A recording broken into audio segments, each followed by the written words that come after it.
Okay, welcome. Thank you very much for joining us. Mesilat Hashem, tonight we will be continuing chapter 19 of Sefer Mesilat Yesharim, an incredible chapter with so much going on.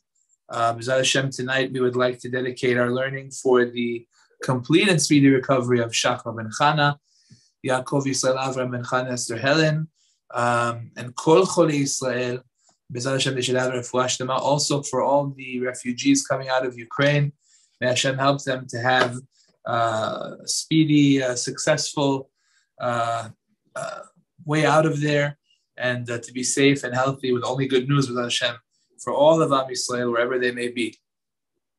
So we're continuing tonight in the subject of Chassidut, the idea of always trying to achieve a higher level of Avodat Hashem, not just to be satisfied with being mediocre, but to rise and to come closer to Hashem and to grow spiritually. That is what the Mesilat Yesharim is speaking about tonight, and he's going to focus tonight on the subject of love of Hashem, Ahava. So says the Mesilat Yesharim, נדבר עתה בעניין אהבה, וענפיה הם שלושה, השמחה, הדבקות והקנאה. The idea is, says the Mesilat Yesharim, there are three ways that a person shows love to another person. Number one, hasimcha. The person, whenever he does something for the other, he does it with love, with happiness. You know, you can ask your husband to take out the garbage, and one response will be, okay, you know, do that again. Or maybe I'll do it later, half an hour, 45 minutes. I can't right now, you know. And then there's a guy that says, "Oh, of course, for you, anything." And he takes the garbage and he goes outside with a smile, and he does it with such, alacrity. He's trying to show you that he loves you. That's why he's doing it like that. So that's a very high level, right? When you serve a Kadosh Baruch Hu and you do it with such joy, you're not just doing it because of the fact that it's an obligation. But you're doing it out of love. And the way that you show that you are doing it out of love is you're doing it with happiness. There's nothing that makes you happier than to keep Shabbat. There's nothing that makes you happier than to put on tefillin. There's nothing that makes you happier than to light Shabbat candles. You're doing it with such happiness because you know that this is how you have been provided an opportunity to serve Hashem. That's number one. Number two is dvekut. Dveikut means that you're clinging to Hashem. Again, this is a higher level. What this means is that the person is always thinking about Hashem. I'm not saying that it's an easy thing to do, but this is the level that we're discussing. The person is constantly thinking about HaKadosh Baruch Hu, thinking how to grow, thinking how to get closer to Hashem. It's an issue for him. It's something that she's thinking about, that she wants to do or he wants to do. They're trying to think, how can we get closer to HaKadosh Baruch Hu? What can we do? Hashem is on their mind. In the same way that when you love somebody, let's say a person is dating someone and they're really excited about the other person and they get engaged and that's it, they're infatuated. All they think about is the other person. Wow, I can't wait till we finally get married, and wow, I can't wait for this, and I can't wait for that, and they're just thinking about that other person. So that is a very big deal. The reason that you are clinging to the other person, so to say, is because you love them. So when you care about that person, you want to be with them all the time. You don't want to be at work. You'd rather be spending time with that person. You don't want to be doing something else. You'd rather be with that person. Right now, I want to be with that person. So when a person thinks about his relationship with HaKadosh Baruch Hu, we are commanded, as we're going to learn later tonight, to be on that level of relationship with Hashem. Uledovka bo. We're commanded to cling to Hashem, which means that we're commanded to reach a level where our thoughts are all about HaKadosh Baruch Hu. It's a higher level, but the Torah talks about it, and therefore it's something that we need to aim for. And that definitely is a way that we show Hashem that we love Him. That's number two. And number three, says the Mesilat Yesharim, is the kin'ah. Kin'ah means that you are a zealot. Zealot means that a person is passionate about Hashem, passionate about Torah, passionate about mitzvot. It's not like, oh, okay, yeah, whatever, yes, no. It's inside of you. You're on fire for mitzvot. It's like if, God forbid, somebody says something against the Torah, against mitzvot, and this is all you live for. This is all you strive to achieve. This is all you want, just to show Hashem's greatness in the world and to come closer to Hashem. And somebody that goes ahead and says something against Hashem, God forbid, or starts a movement against Hashem, or does something that can turn people away from Hashem, God forbid, there's nothing that gets your fire burning more than that. And you have to do whatever you can to stop it. You become a zealot, passionate for Torah, passionate for mitzvot. Of course, a person has to know how to do it the right way, how to channel it, how to make sure that he's effective as well. Sometimes a person who's passionate could end up messing things up very badly with a very good idea, very good intention. But the point is that it's not necessarily the right way of going about things. So that's important to know how to channel it. But the point is that it needs to be there. It needs to be there, that the person is on fire for Hashem, on fire for Torah and mitzvot. And if somebody, God forbid, were to try and get somebody else to turn away from Torah, this person would be their number one enemy. They would be doing whatever they can to stop this person from turning people away from Torah, because they love Hashem so much. It's in their bones.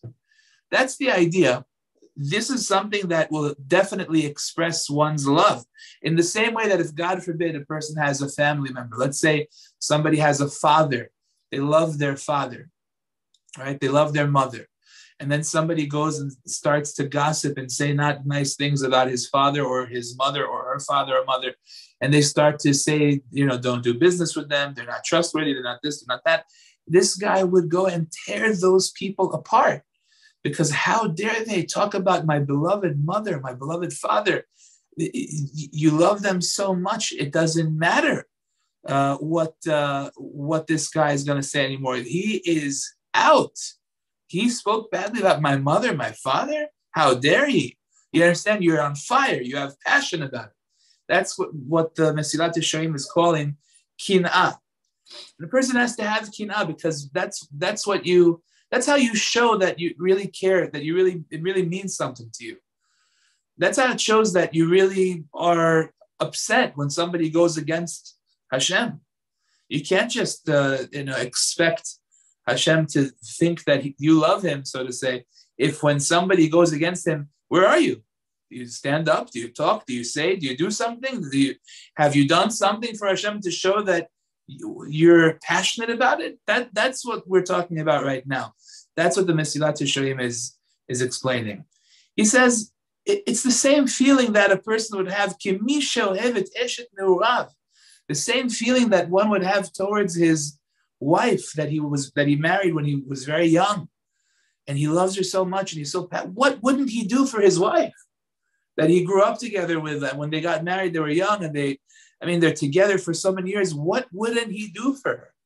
He would protect her. He would fight for her. He would do anything for her. So we have to compare our relationship to Hashem in ways that we can understand as well. So that's the idea. So first of all, explains the Mesilat Yesharim, a person has to understand that this is the first step. The first step is that we have to understand our job is to reach a point where we are, so to say, in love with Torah, in love with mitzvot, marrying. We're getting married to the Torah. It's a part of us. It's something which is it never leaves us. Ha'ohev oved et Hashem mitoch ratzon ve'lo mitoch ol. What this means is that a person who's in love with the Torah, who's in love with Hashem, in love with mitzvot, when he serves Hashem, it's a whole different outlook. He's no longer serving Hashem because of a burden, because of an obligation, but rather he's serving Hashem out of love. There's a guy that needs to go pray Arvit at 10:30 at night, and the guy dreads it. He can't stand it. Wow, I have to pick up right now, leave, get in the car, drive to shul, go to pray Arvit, 10:30. I'm so exhausted. I'm tired. What am I doing? Right? So he knows, I have a halacha. I have to go pray with the minyan. Good. But it's a burden. It's troubling. It's something that he wishes he wouldn't have to do. Right? So, yes, that is a level. The man is a servant of Hashem, but he serves Hashem out of a burden. The level that we're aiming for, says the Mesilat Yesharim, is to serve Hashem out of love. Not I have to go to shul at 10:30. No, I want to, because this is my chance to connect to HaKadosh Baruch Hu. That's what I live for. I live for these moments where I get to connect to Hashem. Again, it's not all the things that we're learning now are in the level of Chassidut. It's something which is not easy. It's not the average. It's not the standard. The average guy is not thinking this way. But at the same time, we have to know what to try to look for. It's hard to go pray Arvit at 10:30 at night. It's hard to do Pesach cleaning and to be on the floor scrubbing and cleaning and doing and all these different things. Very difficult to do these things. But the point that we have to remember is it a burden or is it something that you do out of love? If you look at it as an opportunity to connect to Hashem, you're on the floor scrubbing, cleaning for Pesach, you're cooking for the Chag, and it's 2 a.m. and you're not going to sleep anytime soon. And it's a difficult job and you have to do this and you have to do that. And you say, wow, Hashem, it's so hard to do this, right? So yes, that's one level where you say, I wish I wouldn't have to do this. But at the same time, you can also look at it and say, no, this is my chance. This is the way that I offer up my offering to Hashem. This is the way that I give my kitoret to Hashem, by cleaning for Pesach, by cooking for the Chag, by going to Arvit at 10:30 if you're doing a minyan at 11:30 p.m. and it's very hard for you. When you do this, if you have the attitude of, no, this is my chance to connect to HaKadosh Baruch Hu, this is what I live for. So then you're serving Hashem not out of a burden, but rather out of love. And that's what we're trying to aim for. Not an easy thing, but at the same time, it's something we can work on. It's something that we can try and reach that level. Okay. So now explains the Mesilat Yesharim. This service of Hashem that the person does, for him is the ultimate pleasure, because he's looking at this as an opportunity. You know, I see this very difficult sight. Friday, we have a minhag in our shul. We say Shir Hashirim. Shir Hashirim is a book. It was a Megillah that was written by Shlomo HaMelech. And the Gemara tells us that Rabbi Akiva was of the opinion that Shir HaShirim is Kodesh Kadashim. It's the Holy of Holies. And the reason that it's the Holy of Holies is because the whole Shir HaShirim is a metaphor for the relationship that Bnei Yisrael have with Hashem, the relationship that Klal Yisrael has with HaKadosh Baruch Hu. And it's talking about how Hashem loves us so much and how we love Hashem, but we failed to reach out to him when he reached out to us, and we tried running after Hashem, and it's been so challenging throughout this exile. It's a long discussion about the relationship between Hashem and Am Yisrael, basically like that of a husband and a bride and groom, and it's an incredible, powerful, deep message that we read on Friday before Shabbat, which is when we, so to say, when we connect with Hashem again. That's why it's before Shabbat, because it's talking about that incredible deep bond and connection that Klal Yisrael has with Hashem. So that's why it comes on Shabbat, which is the time for that, when we have that ultimate connection with Hashem. So, you have people that are around, and sometimes you see they just wish that they wouldn't have to be reading this right now. It's long, it takes time, it's a few chapters. And I'll never forget, I saw one of the things I think that inspired me to want to push for Shir HaShirim always to be said on Friday is again Bli Neder, is when I saw Alav Shalom Chacham Eliezer ben David. When I would see him saying Shir HaShirim on Friday night, he said it with such love, with such emotion, with such passion, because he was a tzaddik that was yearning to be close to HaKadosh Baruch Hu, always a real servant of Hashem. This was a man that would, finish this entire Shas every year. But Shir HaShirim meant so much to him because that's what life was all about to him. It was a life of trying to reach love for Hashem, trying to focus every last bit of energy that you have towards serving Hashem. And it's not a burden. It's an opportunity. It's a moment of love where you can sit and you can reflect on just how much you are trying to show love to HaKadosh Baruch Hu and how much we should love Hashem. That's the whole purpose of life. I'll never forget when I would see him say Shir HaShirim, he would say with such passion, with such enthusiasm, because in his view, that's what life was all about. That's what it was all about, reaching that level that we are trying to describe in Shir HaShirim. And it's the whole Shir HaShirim itself is an expression of the fact that from time to time we fail to reach that point. Hashem is calling, right? Hashem is calling us, it says in Shir HaShirim, right? And how can I get dressed? It says, Klal Yisrael says, how can I get dressed? How can I, I should get dirty right now. I should get up and leave. And when my beloved's calling to me, it's too difficult. And then by the time the lady in the Shir HaShirim goes to open the door, it says that the groom already left, right? And he's not there anymore. And she goes and looks for him in the streets, and she's trying to find him, and nobody sees him, and she can't find him. And she realizes that she missed this opportunity to be together with her beloved. The Shir HaShirim itself is talking about the idea that we blow it, we mess up, but our job is to keep looking.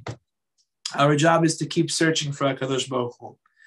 That's why Shir HaShirim is so important, because it's the time where we reflect on the idea that our job is to love Hashem, to love Torah, to love mitzvot.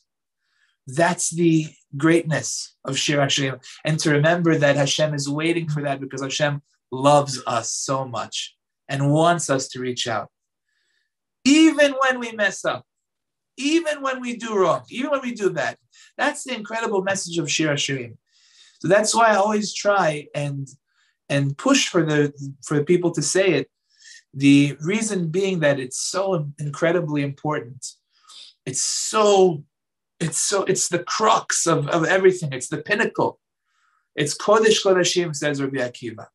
And you'll notice an incredible thing.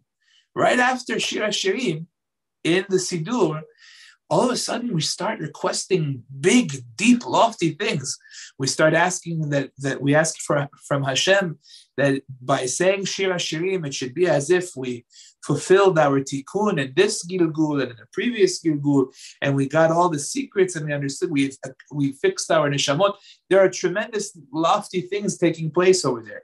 So it's a really big benefit, to say Shir HaShirim.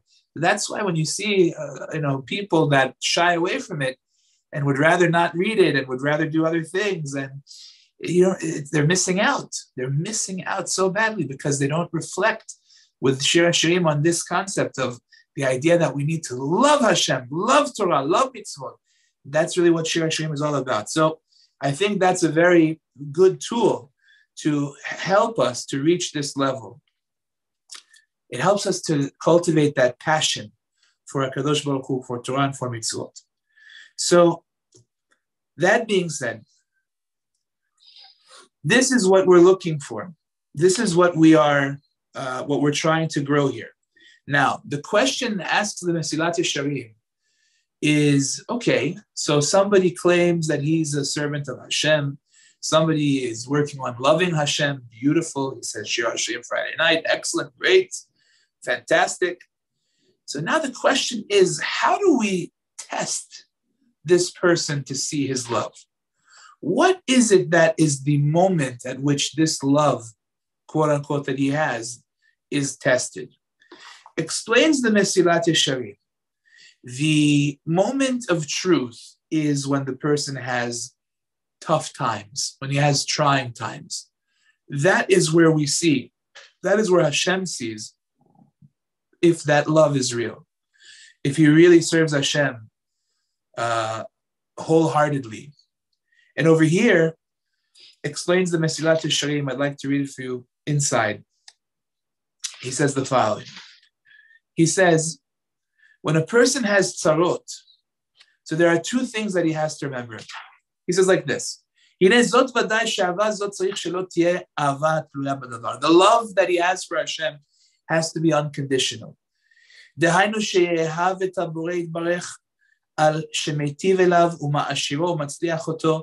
Right? The person should not love Hashem just because Hashem is good to him, gives him wealth, gives him success. Rather, the love should be like a love for a son to a father. It's totally natural. That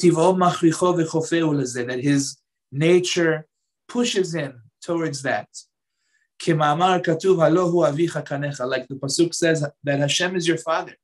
You have to have that love.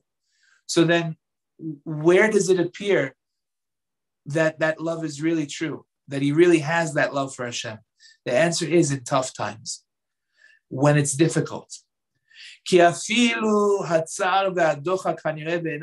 person has to remember that when a person goes through difficult times, there are some people that will just completely dismiss their service of Hashem. Right? They will get rid of it. They will say, okay, it used to be easy. It used to be something that we could do. And now it's very, very difficult. And they leave it. They leave their service of Hashem because of whatever challenges that they're going through. So he says, the Mesilat Yesharim is telling us, let me give you a tip. The first level of a person who really loves Hashem is for this guy during the difficult times to stick with his Avodat Hashem by saying to himself one thing. And that is that even the difficult things that HaKadosh Baruch Hu sends my way are for my good. They're all kindness of Hashem. It's the same thing, says the Mesilat Yesharim, as God forbid somebody who has, let's say, an infection or some kind of a disease that is spreading throughout his leg. And if the doctors don't remove the leg from his body, God forbid he could suffer his entire life. He might lose his whole life, God forbid. So they cut off his leg in order that he should be able to survive. So people will say, hey, this guy is getting his leg cut off, right? So look what these terrible doctors did to him. Yeah, but somebody who has a little bit, bigger of a vision than that will understand, yeah, but these doctors, they actually saved his life by doing that. So it looks like they did very, very harmful things to him, but really they actually saved his life.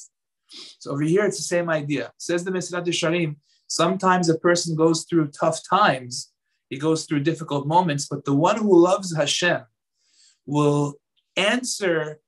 And in other words, there's a question right now. He's saying, hey, I love Hashem. I love Torah. I love mitzvot. I'm all in. I will do anything for Hashem, anything for Torah, anything for mitzvot. How could Hashem do me like this? How could Hashem put me in this position where I'm suffering and it's difficult? I love Hashem. So this person will come with an answer. And the answer will be, yes, it's true that you're experiencing a difficulty right now. But remember that Hashem loves you too.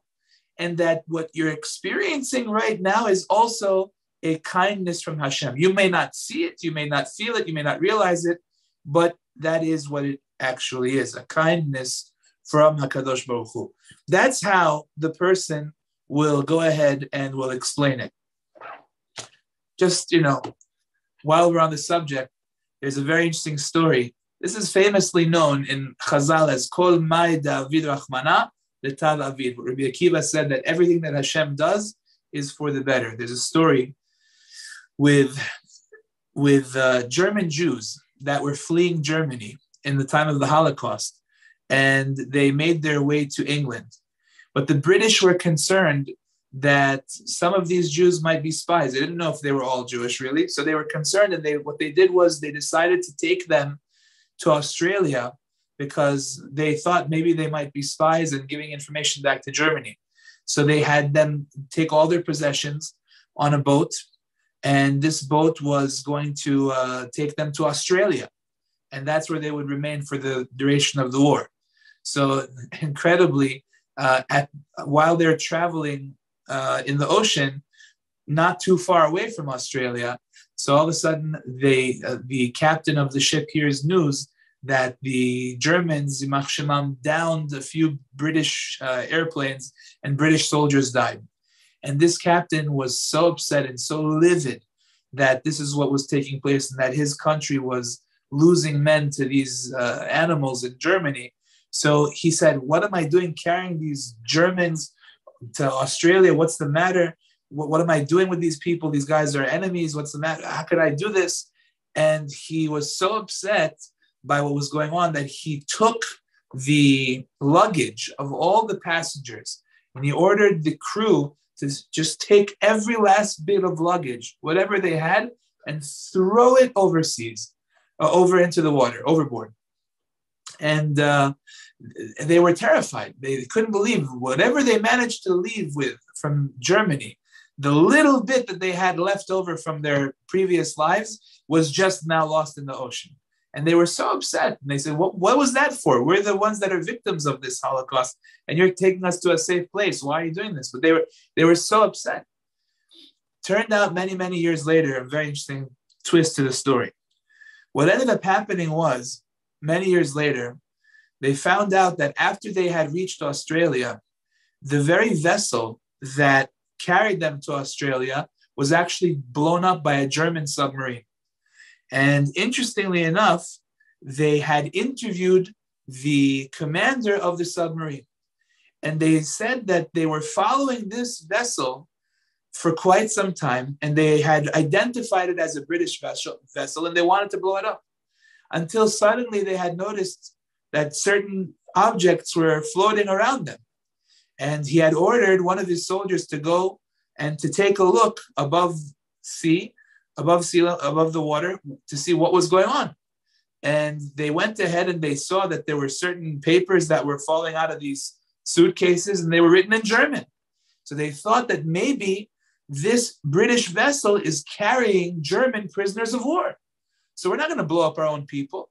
So they saw that they got rid of all the people in Australia and that the vessel was empty. So then they blew up the vessel.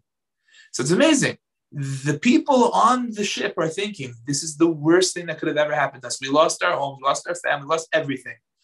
And now the one little suitcase that I had from my previous life is now also gone. It just can't get any worse.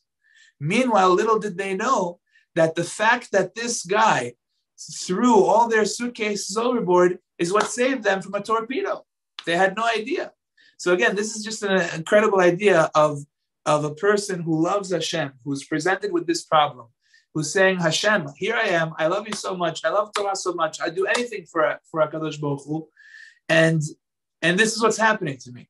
So the answer that I'm going to give myself is that no, what just took place is also a kindness from Hashem. It might be in disguise. It might be that I don't see it, but it indeed also is a kindness from Hashem. That, says the Mesilat Yesharim, is level number one. I'll just, while I'm at it, I'll tell you just one more story I heard from Rav Melech Biderman, may he live and be well, about actually a story that happened over here. There was a guy in Williamsburg that had a partner that unfortunately stole from him hundreds of thousands of dollars. And this guy was about to head overseas. He took the money and he was about to run. He was about to flee to the airport. So this was a Hasidic guy in Williamsburg, and he's driving as fast as he can down the BQE to reach his partner. Says Rav Melech Biderman, all of a sudden the sirens are behind him. They pull him over. And he says, that's it. This is it. This is Hashem telling me, say goodbye to your money and pay a ticket as well. So the officer comes over to him. He's on the side of the highway. And this guy says to the officer, I know I was speeding, but I'm begging you, please. You don't understand why I'm speeding. There's a man, a partner of mine. He just liquidated our account. He stole every last penny that I have, hundreds of thousands of dollars. Please, officer, if I don't catch him right now, he's going to leave the country and I'll never see any of my money ever again. The officer heard the story and the officer said, are you telling the truth? He said, yes, I'm telling the truth. He said, so I'll follow you. So this man drove as fast as he could to this guy's apartment, wherever he was, and the officer was behind him the whole time. He came out of the car and the guy was leaving with his stuff and he told the officer, that's him. And they arrested him. So again, here's something. You think that this is the worst thing possible? You think this is the end of your savings, of your years of work? And before you know it, this very thing that you think is the worst thing to happen to you was actually the exact source of your Yeshua, the exact source of how everything was saved. Again, Hashem works in mysterious ways. But again, this is what a person who loves Hashem is going to think. Level number one is where he thinks, yes, I'm suffering right now. I'm going through something difficult, but this is something that Hashem wants me to go through because this is a kindness from Hashem. Okay, that's level number one. Now, comes along the Mesilat Yesharim, and he says, but then there's level number two. And level number two is a higher level. He says, Ach ba'alei hadea ha'amitit einam tzrichim afilu lata'am hazeh. He says, the real people who understand what's going on, they don't even need to answer the question with this reason, because to begin with, they don't have any question. כי הרי אין להם כוונת עצמם כלל, אלא כל תפילתם להגדיל כבוד שמו יתברך ולעשות נחת רוח לפניו. So over here, says the Mesilat Yesharim, this higher level group of people, their intention in life, their sole purpose is to serve HaKadosh Baruch Hu. That's all they want to do. There is no me and what I need and all this. That doesn't exist. כל מה שיתגברו עיכובים נגדם עד שיצטרכו הם יותר כוח להעבירם, הנה יאמץ ליבם וישמחו להראות תוקף אמונתם. Look at this. Says the Mesilat Yesharim, when a person like this goes through a challenge that prevents him from doing a mitzvah, from serving Hashem, some kind of a difficulty that he is suffering through, something which is preventing him from doing what he would normally do, he is now even happier because now he has an opportunity to show Hashem just how much he's willing to go through in order to do a mitzvah. He's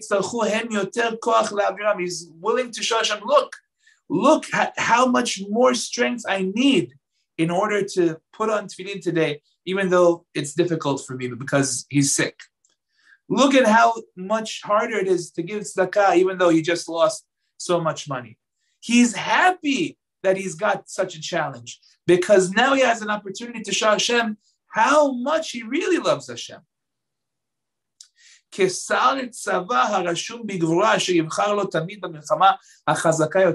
Just like you have a decorated soldier. The decorated soldier, he doesn't want to sit, with he doesn't want to be the driver of the boss, the general. He wants to be out there on the front lines fighting and showing what kind of strength he has. He wants to show what kind of patriot he is. All he wants to do is get out there and fight more and more and more. So he says, this is the level of the person that we're talking about now. Not that he's saying, wow, how come I'm suffering if I love Hashem so much? And the answer is, oh, Hashem is good to me because he's doing me a chesed. No, to begin with, I'm thrilled that now I have an opportunity to go to serve Hashem, even though it's harder for me. Again, these are lofty levels. These are high levels. I'm not saying that it's easy. But again, it's important to know what we're supposed to aim for. וכבר מורגל זה העניין בכל אוהב בשר ודם, שישמח כשיזדמן לו מה שיוכל להראות בו, אלא שהוא אוהב עד היכן מגיע עד עוצם אהבתו. Just like when you have somebody that you really love so much, all you want to do is show them how much you love them. Let's say somebody once, God forbid, somebody was in a situation and somebody saved his life. Whatever the situation may be, maybe he was drowning and the guy pulled him out. Maybe he was financially down and this guy gave him something to start up a business with. Whatever the situation may be. And now this person feels so indebted. He feels like he has to do something in order to show him how much he loves and appreciates that person. So there's this moment of opportunity. There's this moment where this person now, he's got some kind of a problem. He needs a loan himself, or he needs somebody to help him. He's stuck on the highway at 4 a.m., 5 hours away, right? And now this person comes with a helicopter. He'll do whatever he can to help this person out. What's the idea behind it? The idea is that this guy has been waiting for the moment where he can do something that is really hard, really difficult. But that's the only way that he can truly demonstrate how much he really loves this person. This is the time where it's so hard, it's so difficult. The average guy could not help this person. But this guy is so indebted that he's going to turn the world upside down to make sure that he helps that guy. Right? Why does he feel like that? He feels like that because he has such an incredible love. It's not a challenge for him at this moment. It's not something that he's bothered by. He can't wait to do it because this is the moment he's been waiting for, to finally be able to reciprocate to this person. So that's the idea of level number 2 of those who serve Hashem. Level number 2 over here of those who love Hashem, rather, is where the person to begin with doesn't see the issue in front of him as a difficulty. To begin with, he looks at it as an opportunity. It's an opportunity for me to find, it's the moment I've been waiting for, where I can show HaKadosh Baruch Hu that, look, even in this situation, I want to serve you, Hashem. I want to serve HaKadosh Baruch Hu. This is a much higher level. I believe this could be an answer to the question, what is the difference between the famous statement of Rabbi Akiva of Kol Mai David Rachmanan Letav Avid versus the statement of his rabbi, Nachum Ish Gamzu, which was Gamzu Letova. Gamzu Letova means this also is for good. Seemingly they're saying the same thing. Nachum Ish Gamzu is saying Gamzu Letova, this also, meaning it looks like a situation which is not good. You should know this also is good. Versus Rabbi Akiva's statement that you should know Kol Mai David Rachmana, whatever Hashem does, Letav Avid, he does it for good. I think perhaps the difference between the two could be in what the Mesilat Yesharim is describing right now. Rabbi Akiva's level is where a person sees something which is bad. And he says, this bad thing, I have to answer the question. How could I just make sense of the fact that here I am Rabbi Akiva, and I have with me a candle, and I have with me a donkey, and I have with me a cat, and all of a sudden the wind blew out my candle, and something ate my donkey, and here I am all alone, and I have to answer the question by saying, Kol Mai David Rachmana Letav Avid. Whatever Hashem does is for the good. So I'm stuck with a question, and I provide the answer. I think that by Nachum Ish Gamzu, I think his chidush was, to begin with, there's no question. Everything is good. Gamzu, meaning this which you thought is bad is also good. Not that you look at it as bad and then you decide, no, it's a kindness from Hashem. To begin with, I don't see bad. I only see opportunities to serve Hashem. I only see chances to come closer to Hashem. Nachum Ish Gamzu suffered terribly at the end of his life. He was somebody that he couldn't walk, and he had boils, and he was in a very difficult position in life. But his motto was, there is no bad. What does it mean there's no bad? Every situation that I'm in, no matter how hard it may be, is all another opportunity to serve Hashem. It could be that's the difference between the two.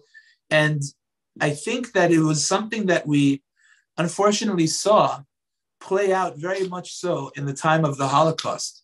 In the time of the Holocaust, we saw people in the most dire of situations never lose their faith, looking at these moments as moments of opportunity to the point where they even took pride in their service of Hashem. For example, the Kloisenberger Rav, Zecher Tzadik V'Kadosh Livracha, was quoted as saying, this was somebody who was in Auschwitz, and he survived Auschwitz.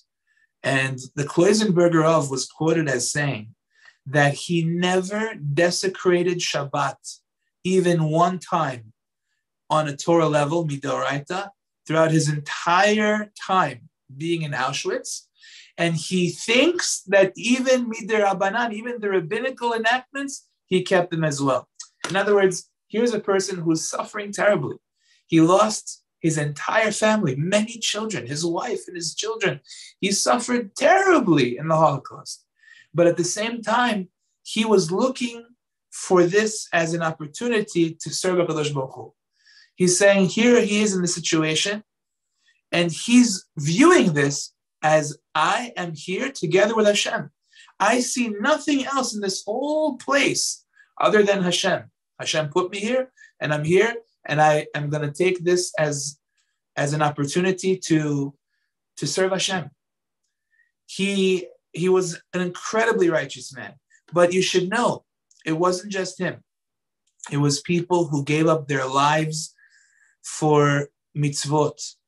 Again, I'm talking about things that are by far above me and by far beyond me, and we should never, ever, God forbid, get tested in any way, even remotely close to these things. But I'm just showing you the mesirut nefesh, when somebody wants to do for Hashem, and he's willing to go so far, to such great lengths for a mitzvah because of the love that they have for Hashem. It's a different level. It's love. That's what we're talking about. It's no longer a concern about halacha. Yes, I'm allowed, I'm not. It's I love Hashem. I saw an incredible story from Rabbi Yossi Wallace, the author of, he's the founder of Arachim in Israel, which is an organization that has seminars, and they bring people closer to Torah and mitzvot. He tells a story about his grandfather.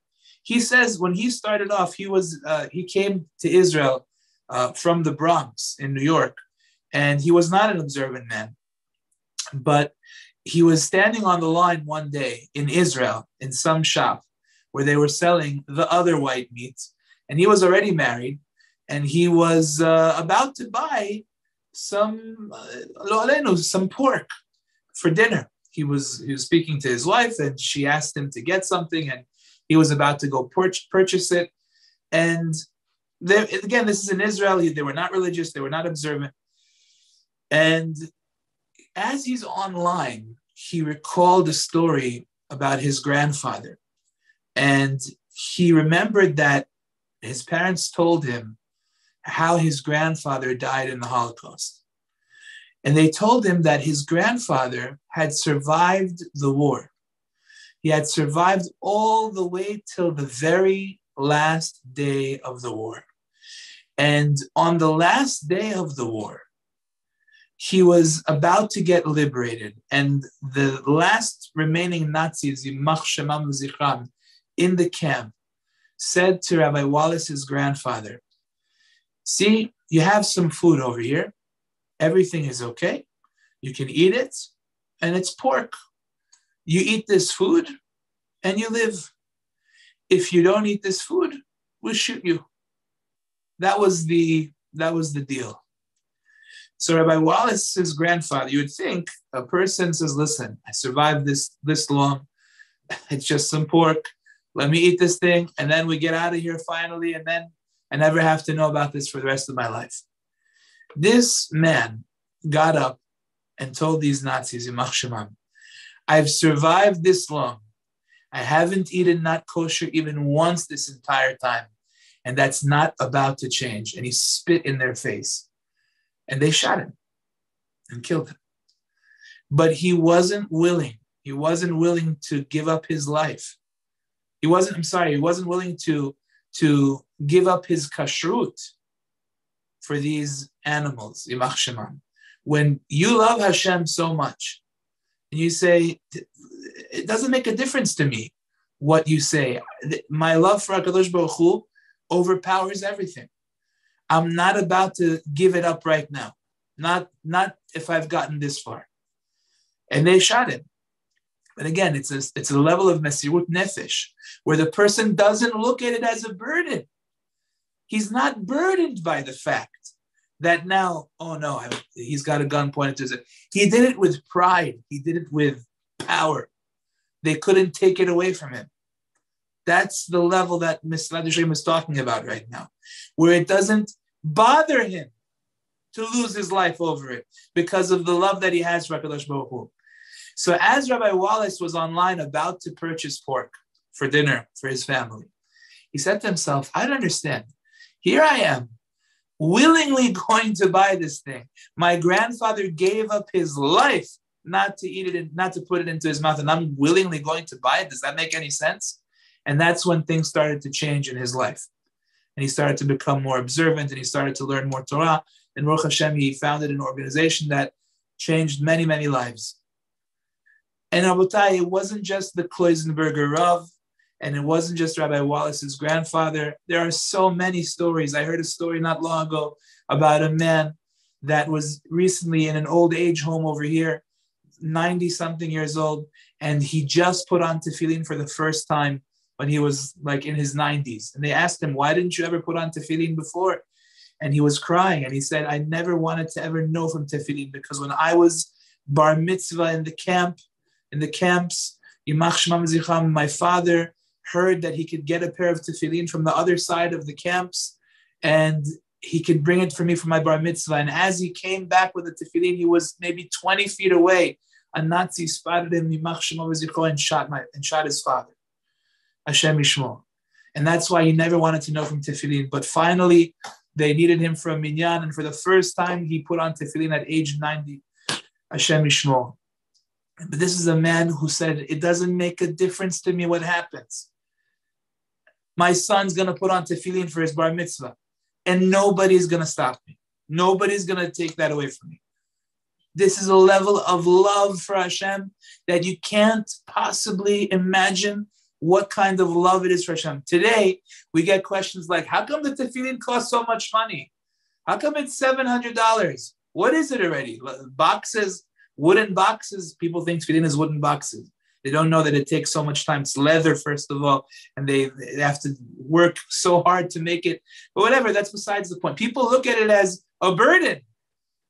They're stealing, they're this, they're that. It's a challenge. It's an issue to put on tefillin. But they don't realize that there's nothing cheaper than there's no price that you can pay. It's priceless to put on tefillin, which is a direct connection to Borei Olam. There's no price that you can pay for that. There's no money dollar sign you can put on that. We happen to put dollar signs on it, but the point is that it's priceless. This man went throughout the entire camp to the other side of the concentration camp to smuggle a pair of tefillin into his barracks for his son's bar mitzvah. He said, it doesn't matter what happens to me. I am going to do that because my son will have tefillin for his bar mitzvah. That's a level of love to HaKadosh Baruch Hu that we're talking about over here. People did not lose their faith. So many people stayed faithful during these very difficult times in the Holocaust. You had so many different situations that came up over there. You had people, I remember I heard from Rabbi Nassim Sherman, may he live and be well, from Art Scroll. Rabbi Nassim Sherman got up and said once at a speech, he said that somebody recalls having asked the Rav at the selection in the Holocaust. They knew that their son was put in the line of people that were going to be gassed. And he asked his Rav, while they were standing on the other line to survive, to live, if he's allowed to replace somebody else for his son. He said he has an idea. He can put somebody else in the line and he could take his son out. Can he do it? And the Rav wouldn't respond. He didn't want the person to do something against the halacha, so he wouldn't say anything because he thought he might not listen. But by not answering, the man understood that he's not allowed to do it. But again, imagine the question. You're asking the question to this rabbi. That means that you're still worried about what the halakha is in such a situation. This is the ultimate faith. That's what the Mesilat Hashem is talking about. In the trying times, in the most difficult of times, that's where we see who truly loves HaKadosh Baruch Hu. That's where we see. So these are the things that we're talking about, where a person makes it such a focus of his life, that this is the ultimate purpose of my life, that I understand that this is why I'm here. And therefore, nothing will get in my way. Nothing will stand in my way for serving HaKadosh Baruch Hu. And the harder it gets, the more I rise up to the challenge. That's the level that Hashem, that the Mesilat Yesharim is speaking about over here. Let's take a look. Okay. We have just a few more minutes. So let's go into the next part. Says the Mesilat Yesharim, the next level, the next attribute that shows love to Hashem is hadvekut, clinging to Hashem. Hadvekut hu sheyeh libo shel ha'adam mitdabek kol kach bishmo yitbarech ad shekvar yasur milifnot uleashgeach el shum davar zulato. The idea of clinging to Hashem is, again, not a simple idea. It's the way of life where a person thinks solely about HaKadosh Baruch Hu. It's not about anything else besides for coming close to Hashem. Challenging. Won't say that it's not challenging, but it's that level that the Torah talks about. Uledov ka'abo, to be like glue to Hashem. That's what the Torah talks about. In other words, just like when a person is dating somebody, he's going out with her or she's going out with him, and they love spending time with each other. They love hanging out with each other. When they're not together, they miss each other. They're thinking about each other. They're excited for each other. There's a certain kind of spark. There's a certain fire. There's a certain emotion that's there. So they're always thinking about one another. That's a beautiful, beautiful thing, where they have such a love and a passion for each other that they're always on each other's mind. So over here, says the Mesilat Yesharim, dveikut, when the Torah says that you have a mitzvah to cling to Hashem, uledovka bo, to cling to Hashem, that's what it means. That the person has a thirst for HaKadosh Baruch Hu, a love and a desire for Hashem.